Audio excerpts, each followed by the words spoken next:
There may be a stunning change in WNBA history, as something is stirring in Indianapolis. Quiet adjustments in the Fever's front office indicate the unthinkable. It's possible that Caitlin Clark is about to be traded. Although it may appear illogical, there are numerous indicators. After reading this, you'll gain a new perspective on the Fever's future. I've been following the WNBA for a long time and can always tell when something isn't right behind the scenes. The atmosphere in Indianapolis currently feels odd, like a missed foul call in the waning seconds of a deadlocked championship game. Suspicious clues accumulate gradually. No one wants to admit what the complete picture could reveal. To buy some new Caitlin Clark gear when they fumble her and she ends up on a different team. And I've said, I thought the Indiana Fever were the best place for her. Midwest team, not far from Iowa. I think a lot of people, I look forward to driving to Indiana, okay? I think that area aligns with her fan base. But I wonder if the Indiana Fever understand that. So, and the other thing is, and we're gonna take a look at this. Seen the Scott Agnes article here, where he basically said that Caitlin Clark, basically that Caitlin Clark brings a dark side to the Fever, and her fan go trade Caitlin Clark. It's as simple as that. And we are hearing, just like we had heard from some Mavs commentators, Stephanie White being one of them, a little bit before the Mavs traded Luka Doncic, we were hearing rumblings of the Mavs are better without Luka. All these negative things. We were hearing rumblings of negative things from Luka and negative effect of Luka Doncic on the Mavs organization. Here's what makes this extra crazier. Caitlin Clark is not just another player. She is the player. The individual responsible for elevating the Fever from a joke in the league to a major news story. The reason your grandmother now understands what a Logo 3 is. The franchise's unmistakable icon. She is basketball royalty. Yet here we are, muttering about the impossible. The future without her in Indiana. Remember Stephanie White's return to coach the Fever? Everyone described it as a dream pairing. A championship-caliber coach meets generational talent. Can't miss it, right? However, something is simmering beneath the surface. It's not aesthetically pleasing. According to team sources, conflicts extend beyond plays and rotations to power dynamics and franchise direction. Caitlin Clark is at the core of all this. Clark's season has been tough. Quad injury, groin trouble, and ongoing setbacks. For a player who never missed a game in college, this seems strange. When she feels stressed about her role, she changes into casual clothes and sits on a bench. And this is where things get even spicier. According to multiple sources, Stephanie White wants Caitlin to play off the ball, which is similar to asking Michael Jordan to set screens or a Ferrari to cart groceries. There is a larger issue at hand that is not being acknowledged. Clark maintains a courteous demeanor throughout interviews, which is evident in her body language. When asked about sharing the backcourt with another point guard, she sighed before responding. This is not the energy of a happy celebrity. Then came the strangest twist. While Clark was recovering from her latest injury, the Fever won the Commissioner Cup. They not only won, but also dominated the conference, leading Minnesota Lynx by 74-59. Coach White praised the team's improved teamwork, defensive identity, and overall cohesiveness. It sounded more like an audition tape for life after Caitlin Clark than a post-game press conference. This is when it gets even spicier. According to sources, Stephanie White wants Caitlin to play off the ball, which is similar to asking Michael Jordan to set screens or a Ferrari to cart groceries. So, guess what? The same rumors are now beginning in Indiana. Some beat writers have published articles saying that Caitlin Clark's followers have a negative influence on the franchise. Fans who purchase tickets and wear jerseys to keep the Fever alive are now viewed as a problem. There is a deeper issue at hand that is not being acknowledged. In the front office of the Indiana Fever, the staff appears to be the most knowledgeable. They understand exactly what Caitlin Clark delivers. They are afraid of the attention, pressure, and expectations that come with it. Rather than dealing with the chaos and continual limelight of having a generational superstar, they prefer to have a competent team that is not widely known.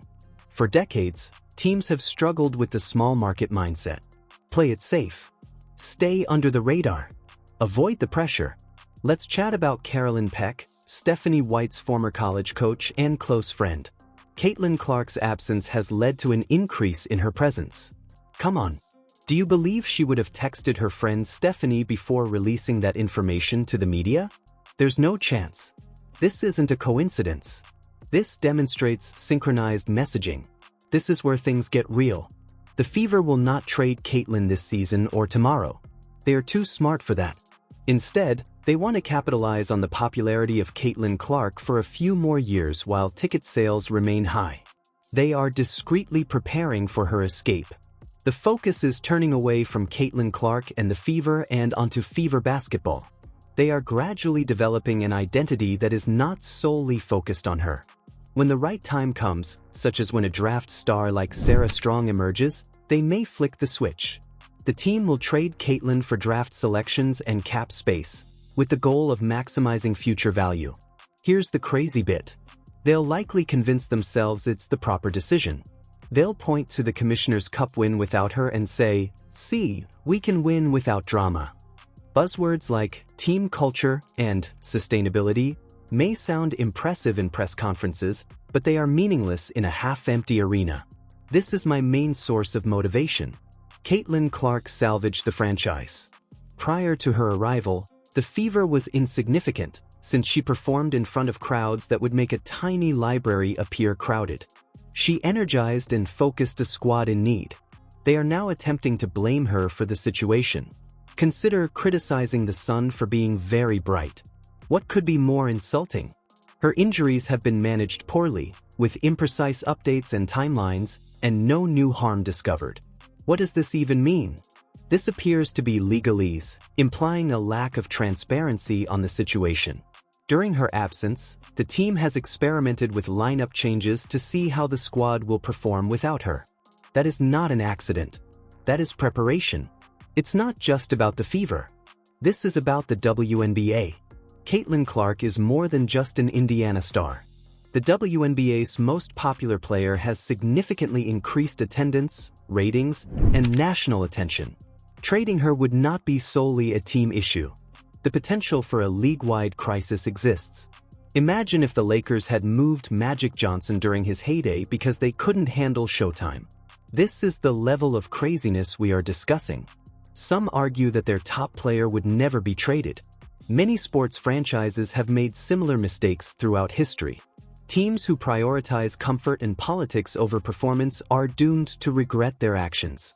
This is what stings the most. Caitlin Clark wishes to reside in Indiana. She said it repeatedly. She loves the fans, the city, and the organization.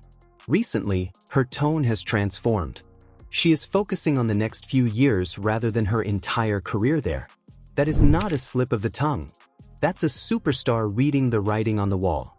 The question remains, if she is not in Indiana, where will she go?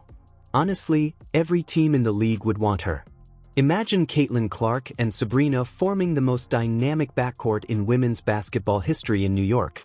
Imagine her running with Aya Wilson in Las Vegas, creating a seemingly perfect dynasty. Seattle.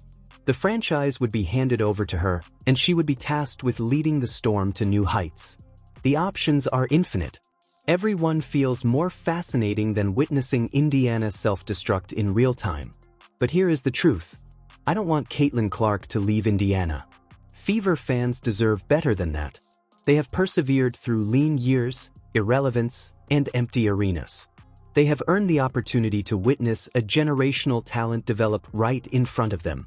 If the front office continues to treat her as a problem rather than a solution, she may benefit from a fresh start. Here is the irony. The Fever believe they are creating something sustainable. However, they are creating a fragile structure. Perhaps they'll win some games without her.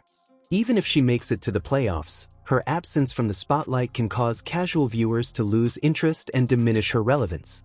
They'll eventually recognize what they've lost. And by then it will be far too late. This squad has a history of being underappreciated and undervalued. Caitlin Clark's arrival alters their trajectory and reestablishes their significance. However, they still view prosperity as a burden. It's similar like winning a lottery and then whining about the paperwork required to claim the prize. Don't forget about the loyal Fever fans who have been there since the beginning. They deserve better than this passive-aggressive drama. They deserve an institution that welcomes brilliance, not one that avoids it. Caitlin Clark's fans deserve to see her in a Fever shirt for the foreseeable future, rather than always anticipating her next move. The Indiana Fever are at a crossroads. Option 1 involves focusing on the superstar and creating an outstanding experience around her. Option 2, continue stumbling through leaks and internal drama and watch history repeat itself. The choice should be obvious, but the decision-makers may not perceive it that way. Keep your eyes open. Keep an eye out for anonymous sources, pieces criticizing Caitlin's fanbase, and cryptic injury reports that lack explanation. Also, pay attention to how she is used on court. Is she still the center point, or is she being phased out? We've seen this story before. A superstar conflicts with management. Narrative shift. A trade occurs, and everyone reacts with disbelief.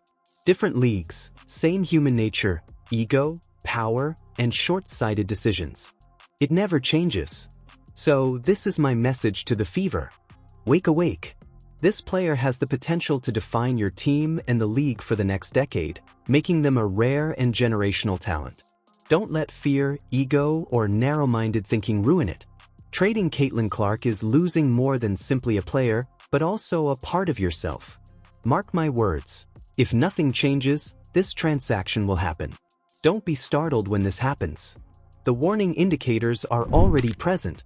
Should Caitlin stay and pressure Indiana to improve, or should she go to pursue her abilities in a more supportive environment? Please let me know in the comments. If you care about the future of women's basketball, hit like. Please share this with other Fever fans and subscribe while the drama is still in its early stages.